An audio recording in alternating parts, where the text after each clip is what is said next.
Já estamos de volta e para falar de mercado de trabalho, nos últimos 12 meses, o saldo na geração de empregos em Taubaté foi negativo. Notícia que acende um alerta aí na cidade. A indústria foi o setor que mais perdeu mão de obra. A Ideilza trabalhou 10 anos na indústria em Taubaté, mas ela foi demitida por causa da crise econômica. Comigo foram mais 12 pessoas, né? E já vinha vindo um histórico de demissão todo mês, 1, 2, 4, 6. Então, assim, não fui sozinha e a justificativa é adequação à demanda do mercado, a produção caiu. De fevereiro de 2018 a fevereiro desse ano, o saldo na geração de empregos foi negativo em Taubaté. Foram fechadas 469 vagas. O setor que mais demitiu foi a indústria, seguido da administração pública. E esse é um cenário que se repete desde o ano passado, quando o saldo dos últimos 12 meses também foi negativo. Os setores que mais demitiram foram a construção civil e a indústria. Temos um cenário muito específico para Taubaté, porque ela está calcada ou baseada em 4 grandes pilares, que são indústrias como a Volkswagen, a Ford, a antiga Alstom, que é a atual GE, e a LG. Essas 4 indústrias, ela depende de um cenário econômico positivo e o que não tem ocorrido ultimamente. E quando a indústria não oferece crescimento positivo, ou seja, ela não oferta empregos, não há injeção direta de dinheiro no mercado. O professor diz ainda que as exportações podem ajudar a reaquecer o mercado, mas a recuperação depende de políticas públicas e deve ser lenta. Nós tivemos no primeiro trimestre um leve crescimento, mas na realidade isso não é um crescimento, é apenas parte da recuperação daquilo que nós já perdemos. Exportar é uma saída, a reativação do nosso comércio aqui na América do Sul, com a Argentina, especificamente com o México. Nós estamos perdendo do mercado. Lá é assim, de imediato, né, o que provoca uma melhoria. Porque o comércio em si, ele só reage se ele tiver dinheiro. Enquanto a economia não estabiliza, o jeito é buscar alternativas. A Ideilza não tem mais esperanças de voltar para a indústria e agora está apostando na nova carreira como professora. Eu sempre pensei no amanhã, então eu tive um plano B. Durante os 10 anos de fábrica eu estudei, eu fiz faculdade e hoje eu presto serviço como professora eventual na rede municipal aqui em Taubaté. Falar de saúde, de cuidados com a saúde, olha, na contramão do estado de São Paulo, que teve um aumento no número de casos de dengue, em São José dos Campos esse número caiu. Só que não dá para relaxar, a gente sabe bastante disso. E mesmo que o verão já tenha ido embora, os dias chuvosos e quentes ainda continuam e os mosquitos podem se reproduzir. Eles dão um trabalho. Pelo menos esses mosquitos Aedes aegypti estão presos, fechados em um vidro. Nesse mosquitófaro usado para pesquisa, ainda tem larvas e pupas, que é quando eles estão nas fases anteriores, ainda se desenvolvendo. E o ciclo de reprodução deles é menor nessa época do ano. A relação é sempre entre temperatura e chuva. Na estação de inverno, estações mais frias, né? Ele demora entre 10 até 30 dias para ele se maturar e formar um mosquito alado. Agora, no verão, né, com altas temperaturas, verão, início de outono, isso pode se diminuir entre 5 até 7 dias para ele se tornar um mosquito alado. Isso diminui bastante. O ciclo do mosquito Aedes é o seguinte: tem os ovos, que viram larvas, que passam a ser as pupas até se transformarem em mosquitos.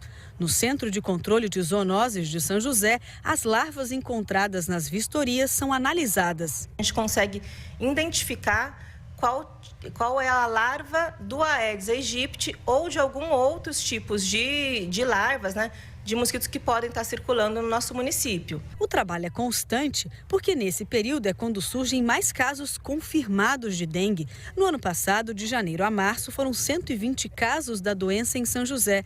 Esse ano, até agora, 99. E tem explicação para isso. Porque elas viajam muito, né? Então, nessa época, elas viajam para vários locais onde pode estar tendo epidemia de dengue, traz o vírus incubado e o mosquito, para poder transmitir a dengue, ele sozinho não transmite, ele precisa estar contaminado com o vírus da dengue. Aí ele vai picar essa pessoa e vai transmitir a doença para uma outra pessoa sadia. E não tem segredo, não adianta sair por aí matando o mosquito. A melhor forma de acabar com eles é interrompendo o ciclo de reprodução. Por isso, essas visitas de casa em casa feitas pelos agentes são constantes e para reforçar dicas básicas. Garrafas sempre viradas para não acumular água. Atenção redobrada com as plantas. Os pratinhos precisam estar furados, senão a água fica parada mesmo. Com as bromélias, o cuidado é ainda maior. A gente tem que estar combatendo, porque se a gente não cuida, pode ir para a casa do vizinho, né? Então, eu acho que é de importância todo mundo cuidar.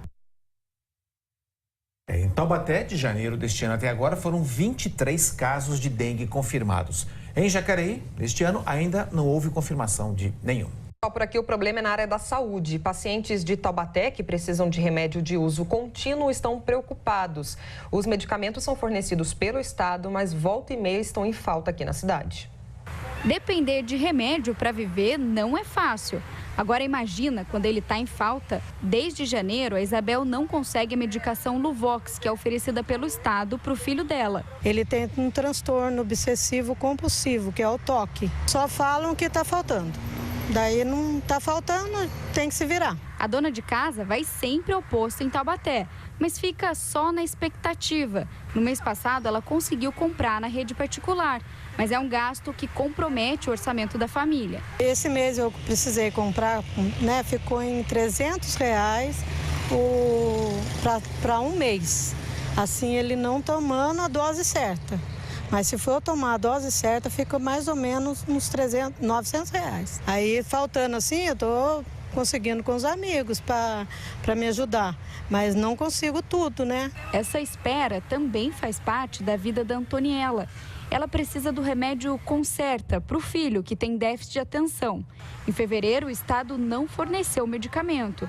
E ela teme que agora em março também não consiga. Nesse mês de março já acaba, eu tô com medo de ter que comprar o mês que vem de novo, porque ele não pode ficar sem o remédio. Ele toma esse remédio para ajudar ele na escola, na concentração, ele ter um melhor desempenho na escola. Para ter direito ao remédio, a Antoniela entrou na justiça. Mesmo com o documento em mãos, ela não consegue. E não tem nem previsão de quando o medicamento vai estar disponível. Eu moro lá no Parque Três Marias, aí tem que vir aqui, é longe pra caramba, a gente tá vindo, tem informação, chega aqui não tem e não dá satisfação nenhuma pra gente. A Antoniela disse então que precisou desembolsar aí cerca de R$300 para o filho não ficar sem o medicamento. Em nota, a Secretaria de Saúde do Estado não informou o motivo da falta do remédio em fevereiro, mas disse que hoje, quarta-feira, os medicamentos estão disponíveis para as famílias que nós mostramos aí na reportagem. Fica difícil não ter uma resposta concreta, né? Saber exatamente onde está o problema. A gente espera então que não falte mais daqui. A gente traz uma notícia boa, que Taubaté está com 55 oportunidades abertas nesse momento para diferentes áreas. No balcão de empregos, que funciona pertinho do PAT, né? Ao lado do PAT. A Laurene Santos está lá. Ô, Laurene, um desses cargos está chamando a atenção, né? Que tem 20 vagas abertas. Que cargo que é esse? Boa tarde para você. Oi, Thalita, boa tarde para você, para todo mundo que acompanha o Link Vanguarda. Realmente tem oportunidade aberta aqui em Taubaté, né? A gente viu aí na matéria sobre essas notícias negativas de desemprego, mas quem está em busca de alguma vaga pode vir aqui para tentar. Quem vai explicar para a gente é a Renata, que ela é do PAT. Renata, quais são as oportunidades principais aí que estão abertas pelo PAT? Olá, então, hoje no PAT nós estamos assim, vaga para venda externa, nós estamos com uma empresa que ela está vindo para Taubaté, ela está com 10 vagas para venda interna, eles vão inaugurar um posto, então eles estão com 10 vagas para venda interna. E temos 20 vagas para venda externa, de duas empresas diferentes, com 20 vagas para esse setor. E tem também vagas para as pessoas com deficiência, né? Sim, estamos também com um tipo diferenciado de vaga para pessoa com deficiência. É uma empresa que está com uma oportunidade para vaga de auxiliar na área de restaurante industrial. São 30 vagas, só que o diferencial delas é que é para trabalhar 4 horas por dia. Então, o salário vai ser proporcional a essa hora trabalhada, mas são 30 vagas também para a área industrial de restaurante aqui em Taubaté.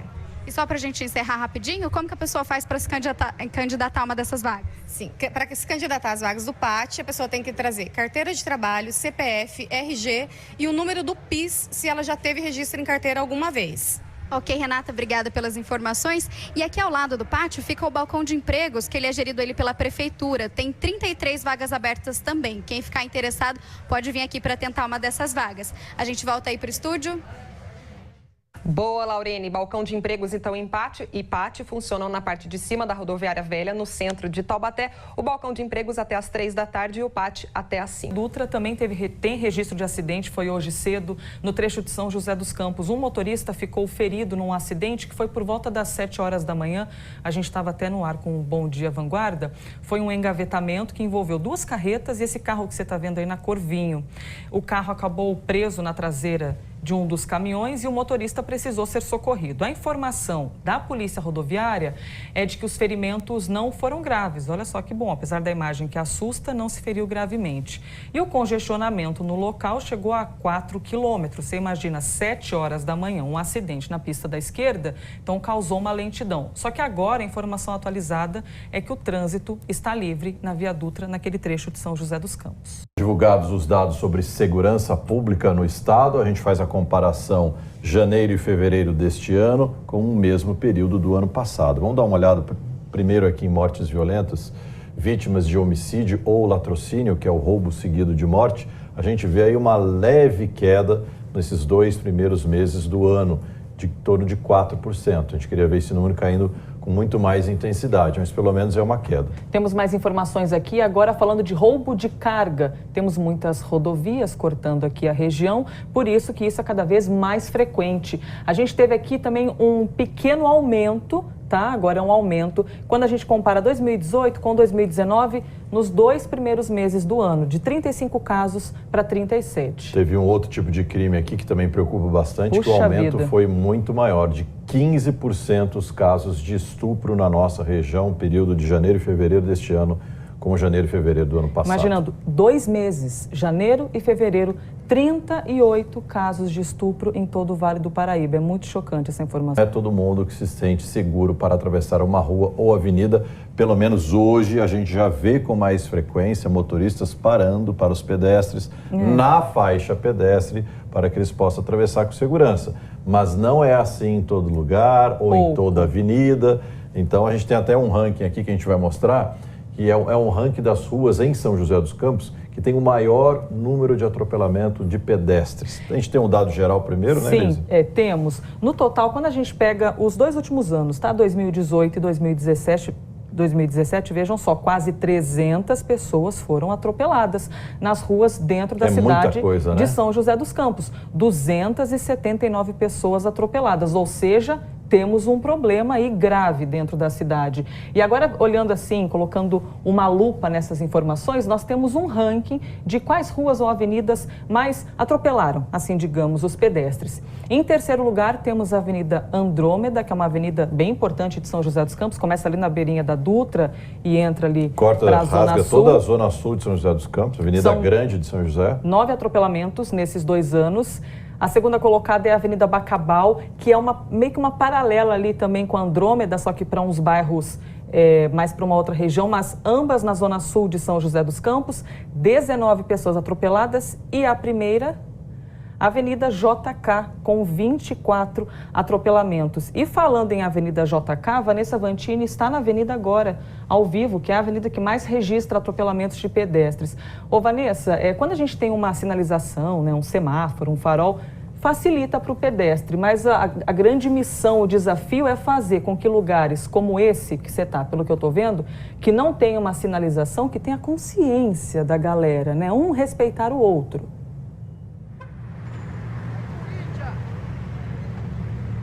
Oi, Elisa, boa tarde para você, boa tarde a todos. Isso mesmo, viu? A gente fala ao vivo daqui da Avenida JK e esse é um ponto, como você disse, aqui não tem sinalização, tem a faixa de pedestre. Então aqui é aquela boa convivência entre motorista e pedestre. Quando o pedestre quer atravessar, ele precisa que realmente os motoristas parem, né? Para que o pedestre atravesse em segurança pela faixa. Mas nem sempre isso acontece. Eu estou aqui com uma comerciante que tem um ponto, por sinal, bem em frente à faixa de pedestre. Como é que é para você fazer a travessia? Às vezes você até evita isso, Natânia? Olha, aqui é muito difícil porque é muito trânsito e geralmente não respeitam, não param. Você costuma passar por aqui ou você evita? Não, eu evito. Eu vou para a próxima faixa porque aqui é complicado. Quando tem o semáforo é mais fácil, mas aqui é um caso que não tem. Não, aqui não tem. Só tem ali na frente e aqui, como é ponto de muita gente passar, aí fica difícil. Esse ponto que nós estamos é bem atrás aqui, só para vocês se localizarem, do pronto-socorro de São José dos Campos, do Hospital Municipal. Então vai vendo o movimento que tem por aqui. Eu tô com a Natânia e vou convidá-la para a gente atravessar juntas. Vamos fazer essa travessia juntas? Até para a gente ver, né, como é que tá essa relação do pedestre com o motorista aqui na Avenida JK. Inclusive a Prefeitura tá com uma campanha nesse sentido. A orientação agora para os pedestres é começar uma boa relação com o motorista da seguinte forma. Eu, pedestre, tenho que sinalizar com a mão de que eu quero fazer a travessia, mas nem todo mundo, por enquanto estou aguardando, ainda não tive, eu não vou me arriscar, a gente tem que esperar realmente que os motoristas parem. Vamos comigo, Natânia? Realmente não foi muito fácil. Não foi. Vou pedir para o Edgar acompanhar a gente aqui nessa travessia. Nesse outro ponto aqui, a gente já tem que olhar para esse lado. O pessoal tá vendo a gente, que bom. Claro que a gente está com câmera, facilita um pouco o processo. Às vezes você fica mais tempo aguardando, Natânia, para fazer essa travessia. Às vezes fica até uns 4 minutinhos esperando, quando é muito trânsito. Aí você acaba desistindo, é isso? Sim, aí eu vou para a próxima faixa, porque não dá para esperar.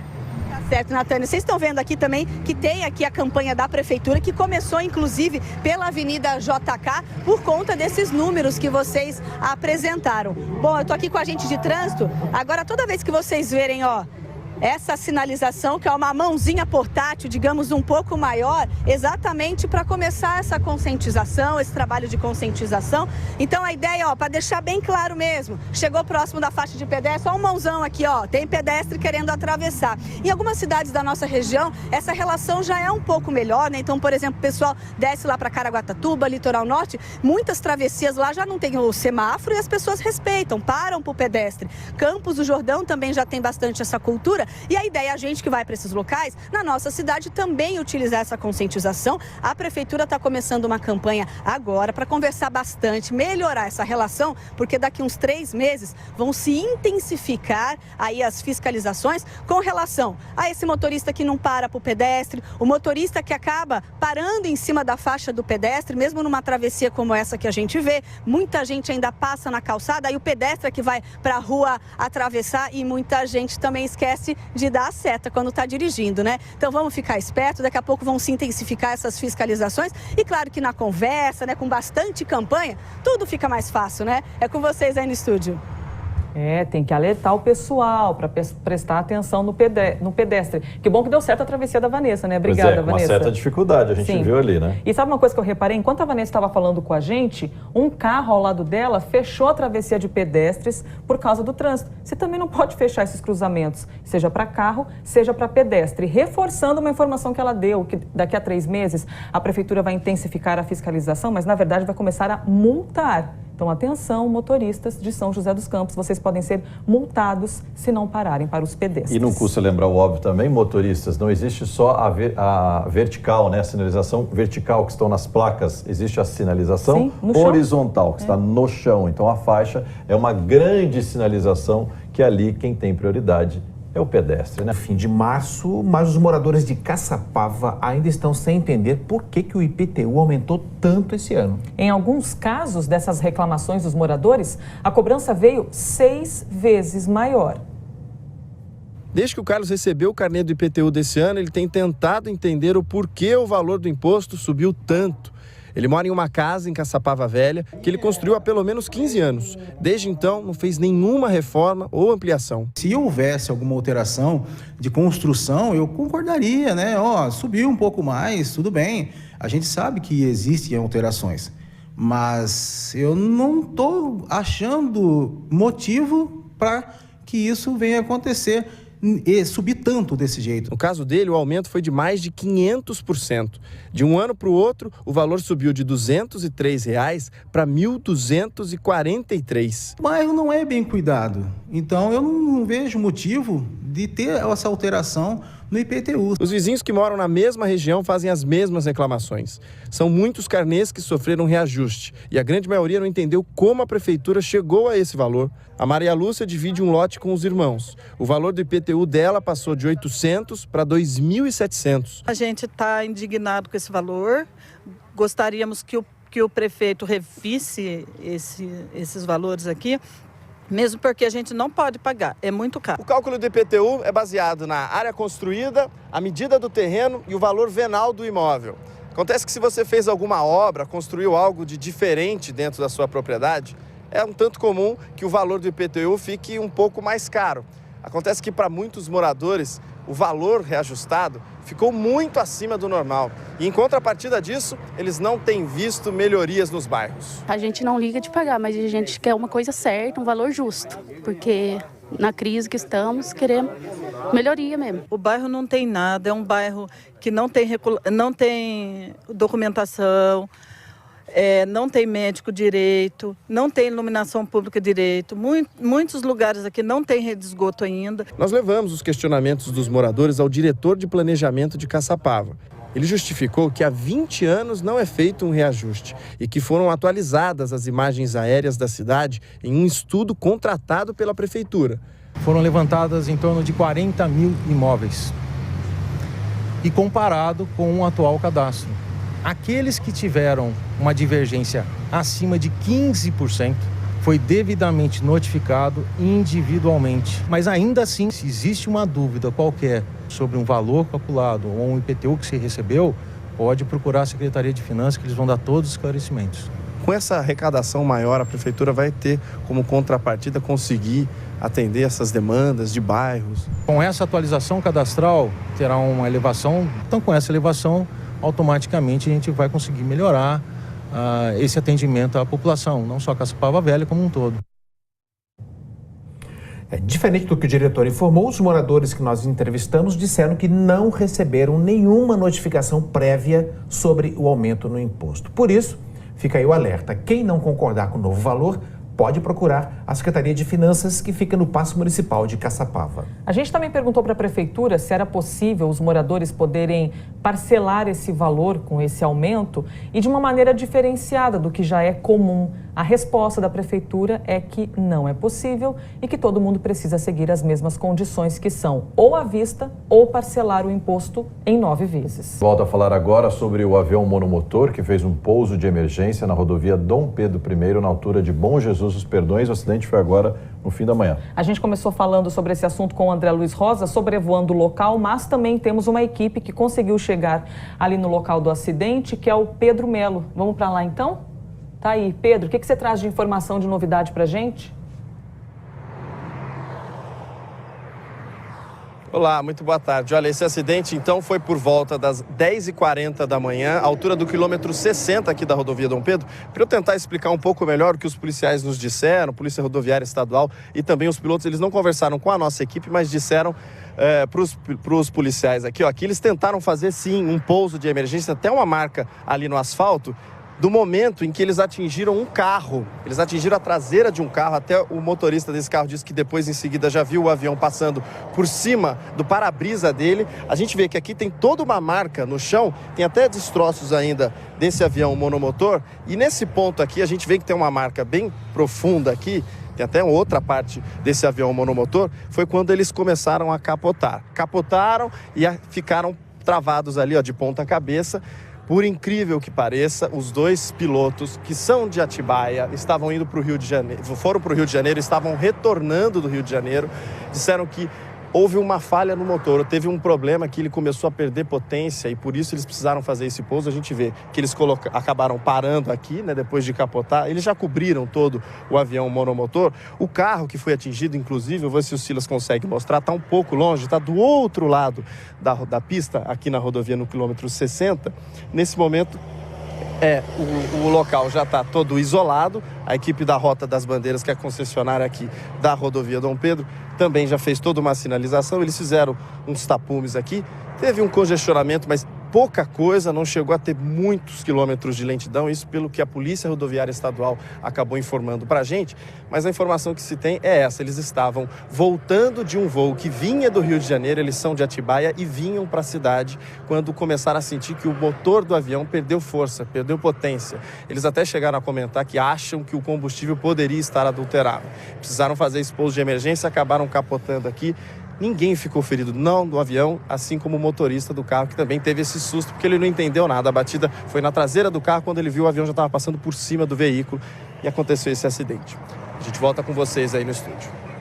Obrigada, Pedro. A gente estava vendo antes as imagens e estava naquela assim, suposição, será que teria atingido alguém, algum carro? Do helicóptero eu não tinha percebido esse carro ali embaixo, confesso, mas agora pelas imagens que o Pedro estava fazendo, então, deu para ver ali no cantinho com pisca-alerta, ou seja, o avião acabou atingido, mas também não sabemos aí exatamente como que aconteceu isso. A primeira informação que a gente tinha é que não tinha atingido nenhum carro, então sim, atingiu um carro.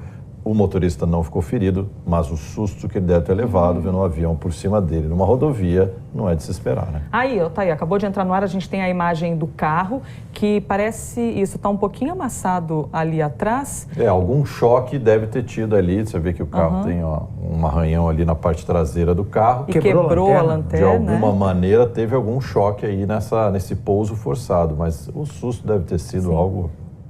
E você imagina os motoristas ali passando na hora, vendo um avião baixar na rodovia e fazer um pouso no meio da rodovia. A gente está falando de acidente na Dom Pedro I, mas... Boa tarde, um avião monomotor fez um pouso de emergência agora no fim da manhã na rodovia Dom Pedro I, em Bom Jesus dos Perdões. O Vancop está indo até o local, o André Luiz Rosa que está no Vancop hoje. André, você está chegando ainda no local, até onde a gente sabe, né, de acordo com as primeiras informações, foi um pouso forçado neste canteiro central que a gente vê da rodovia Dom Pedro I. Boa tarde.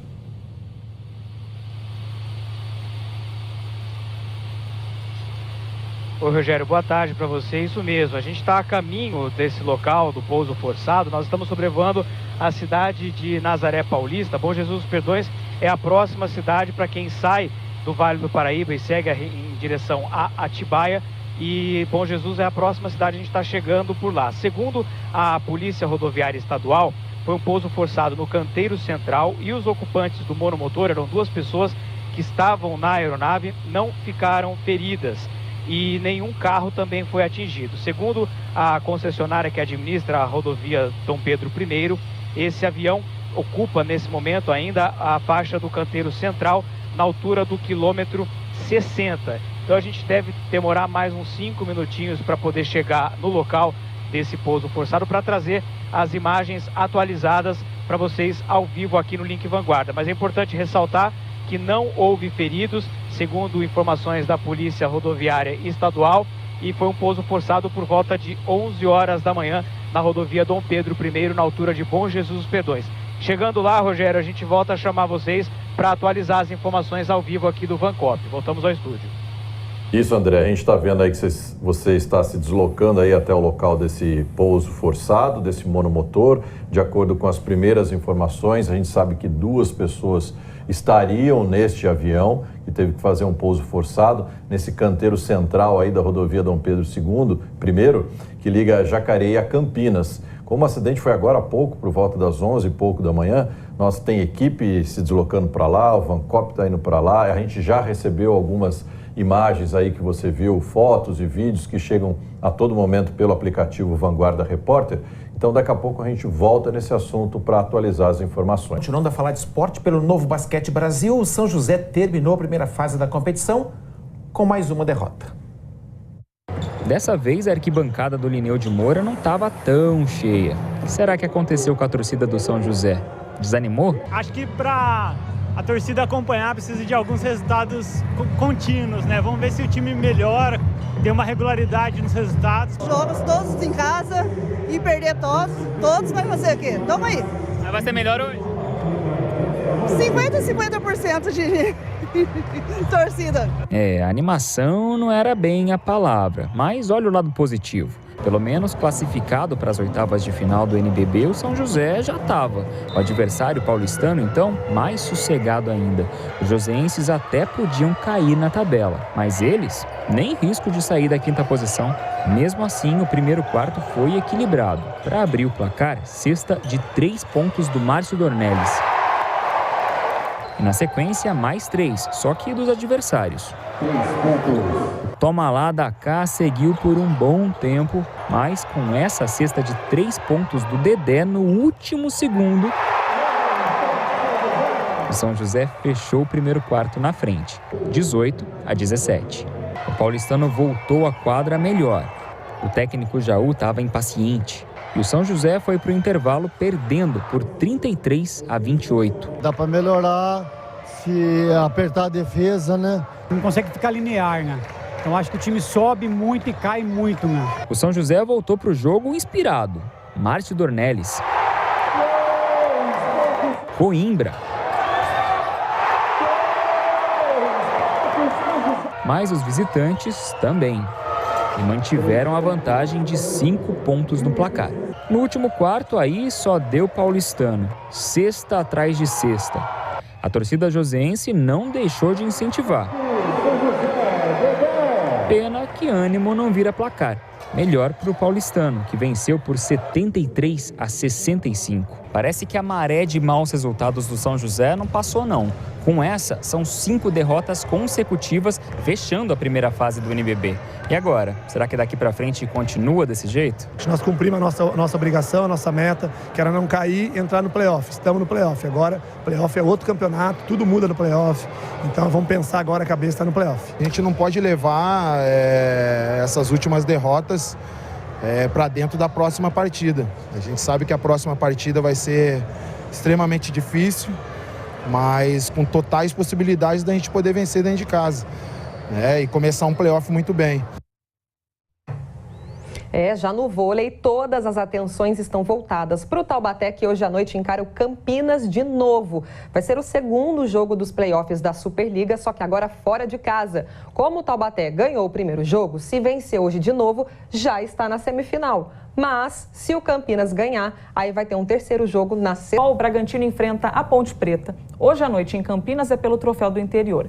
Como o Braga perdeu o jogo de ida por 1-0, então agora a equipe precisa de uma vitória por 2 gols de diferença. Caso vença pela diferença mínima, por exemplo, 1-0, vai ter de ir aos pênaltis. Aí é coração na boca para a torcida. Pois é, e o jogo então de volta é hoje em Campinas às 7h30 da noite. O primeiro jogo foi em Bragança, agora é o jogo de volta contra a Ponte Preta.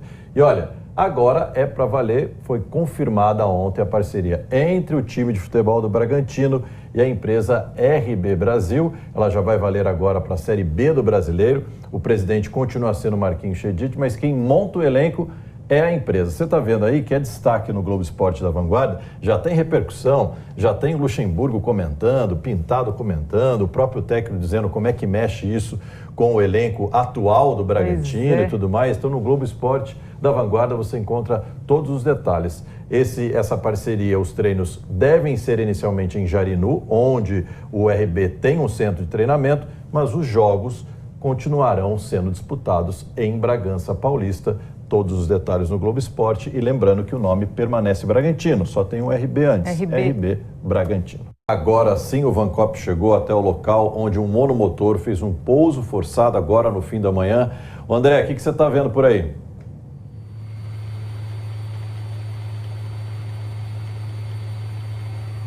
Rogério, a gente sobrevoa o local exato onde houve o pouso forçado do monomotor na rodovia Dom Pedro I. A gente consegue observar que a aeronave está coberta, né? Tem viaturas da concessionária que administra a rodovia Dom Pedro I, mas abrindo um pouco a imagem aqui do Vancop, a gente observa que não há reflexos no trânsito. A gente conseguiu perceber daqui que o avião está como se estivesse de barriga para cima. Foi feito o pouso forçado, ele acabou virando, mas segundo a Polícia Rodoviária Estadual, que atendeu a ocorrência, as 2 pessoas que estavam dentro do avião não se feriram. Tem policiais em volta fazendo o isolamento dessa área, justamente para evitar que os motoristas acabem parando ou se assustando, mas a gente consegue perceber daqui de cima que não há reflexos no trânsito nesse momento aqui na rodovia Dom Pedro. Mas é uma imagem que impressiona, né, por causa do canteiro central, que está bem aqui no centro da imagem que a gente está observando, e o avião ali no chão, coberto com uma lona cinza, provavelmente para evitar a aproximação de curiosos. Tem 2 viaturas da polícia, uma da Polícia Rodoviária Estadual, a outra da Polícia Militar. Tem um guincho da concessionária que administra aqui a rodovia e 2 caminhões que estão fazendo o isolamento ali da área. A gente não percebe movimentação de ambulância aqui, uma situação bastante tranquila nesse momento, mas o motorista que for passar pela rodovia Dom Pedro I tem que ficar atento aqui, bem próximo do limite entre Bom Jesus dos Perdões e Nazaré Paulista. Teve esse acidente aqui, esse pouso forçado do avião, então o motorista é bom reduzir um pouco a velocidade justamente por causa dessa movimentação ali dos policiais e dos agentes da concessionária que estão ali fazendo a segurança do local nesse local onde foi feito o pouso forçado dessa aeronave, aqui por volta de 11 horas da manhã na rodovia Dom Pedro I.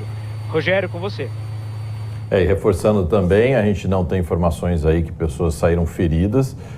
Outro detalhe importantíssimo, no meio de uma rodovia movimentada como essa, nenhum carro foi atingido, mas a gente imagina o susto dos motoristas que passavam pelo local naquele momento. Claro, esse pouso forçado vai ser investigado de alguma maneira para se saber o que provocou essa necessidade do piloto fazer esse pouso forçado no canteiro central da rodovia Dom Pedro I.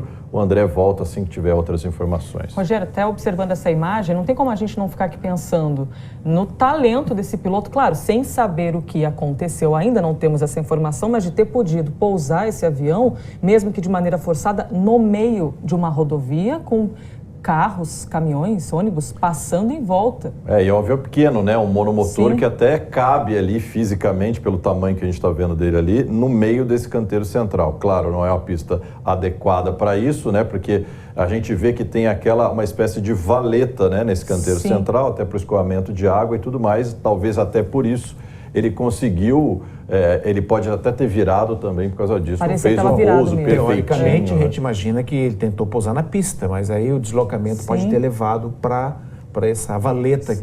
que acabou fazendo a aeronave virar. Vamos voltar com o André Luiz Rosa, porque acho que ele tem outras informações aí, né, André?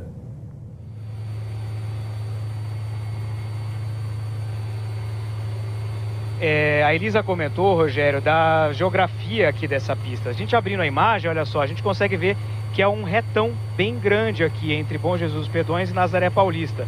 No caso de um pouso forçado, geralmente quando existe alguma pane no avião, por exemplo, os pilotos procuram áreas mais planas e descampadas para poder não ter nenhum imprevisto, né? E justamente o pouso no meio da rodovia, justamente para evitar qualquer tipo de problema. Mas é uma reta, então o piloto, se ele faz uma aproximação, por exemplo, ele consegue ter uma observação maior, inclusive simulando, vamos supor, uma pista de aeroporto. Claro que numa emergência como essa, ele provavelmente não conseguiu chegar no aeroporto mais próximo, e o local em que ele encontrou para poder fazer esse pouso de emergência foi justamente aqui, um local que para o pouso de emergência acabou dando certo, né? Porque o avião não se destruiu, a gente consegue observar por aqui, e a perícia do piloto provavelmente foi muito grande, que ele não atingiu nenhum veículo, nem caminhão. Aqui tem bastante movimento de caminhão, bastante movimento de carro, então o piloto conseguiu fazer o pouso de maneira bem tranquila. O acidente aconteceu agora há pouco, foi no fim da manhã. A gente está levantando ainda todas as informações, saber exatamente de onde decolou esse avião, para onde estava indo, quem eram as pessoas que estavam a bordo.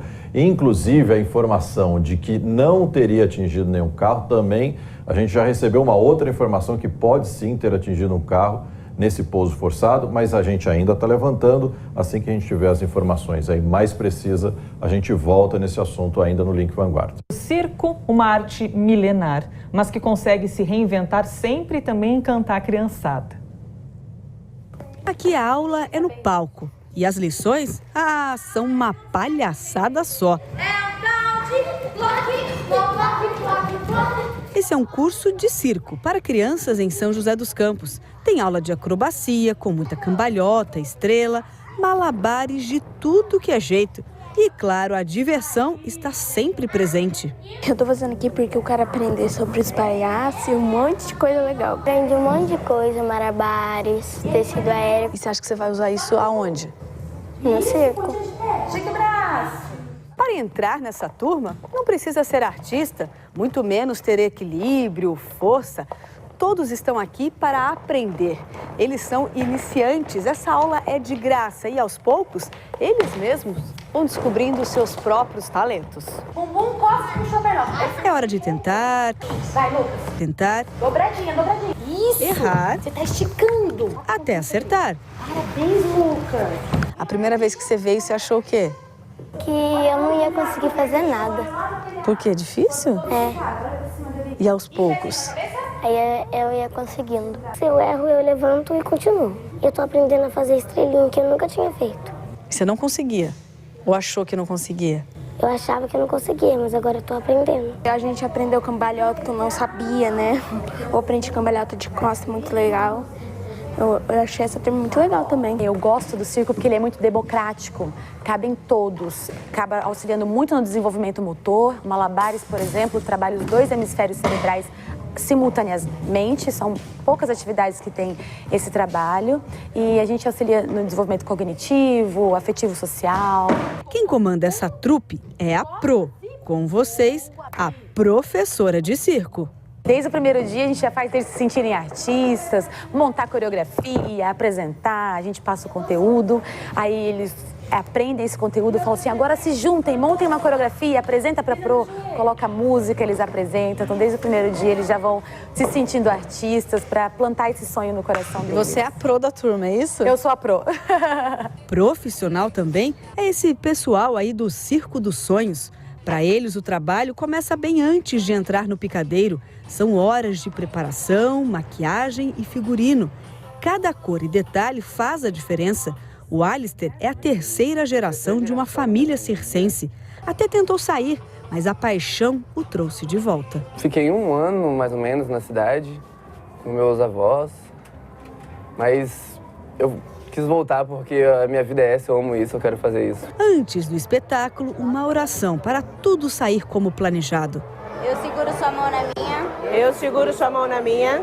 Seu coração ao meu. Eu junto seu coração ao meu. Para que juntos possamos fazer. Para que juntos possamos fazer. Aquilo que eu não posso. Aquilo que eu não posso. Aquilo que eu não quero. Aquilo que eu não quero. Aquilo que eu não consigo fazer sozinha. E aquilo que eu não consigo fazer sozinha. Toda vez que vai começar o espetáculo, a gente faz essa concentração para eles se comunicar o que vai acontecer.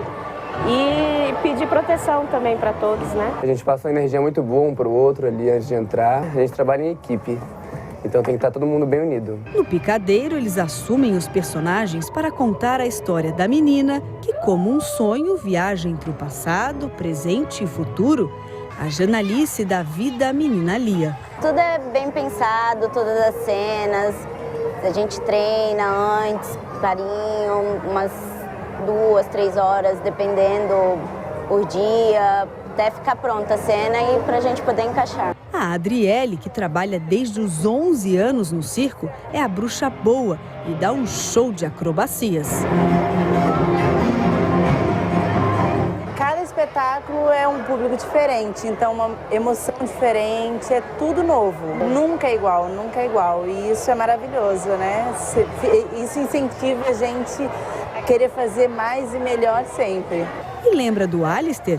Ele vira o Chapelito. Afinal, todo o circo que se preza precisa de um palhaço. Eu amo essa conexão que eu tenho com a plateia, sabe? Essa conexão do artista.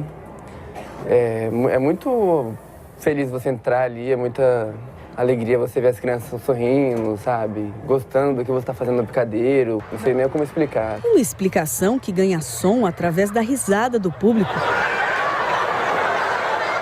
E faz a vida desses artistas ter sentido. Eu vivo para isso, eu gosto muito do que faço. Essa é a minha casa, essa é a minha vida, tudo que eu sei fazer é embaixo da lona de cerca.